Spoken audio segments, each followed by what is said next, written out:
ශුද්ධාත්මයන්ට අපහාස කරන කිසිවෙකුට කවර කලකවත් කමාවක් නැත්තේය. Whenever blasphemies against the Holy Spirit will never be forgiven.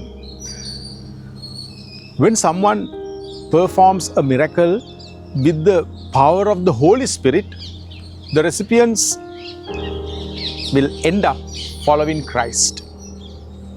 When someone uses evil spirit to do extraordinary things, the recipients end up in chaos, following them.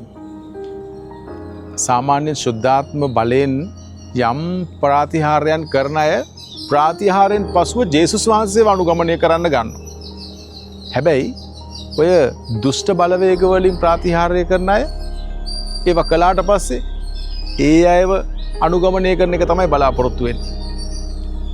ඉතින් ඔබ තීරණය කරන්න ඔබ කාවද අනුගමනය කරන්න කියලා. ජේසුස් පිටයි.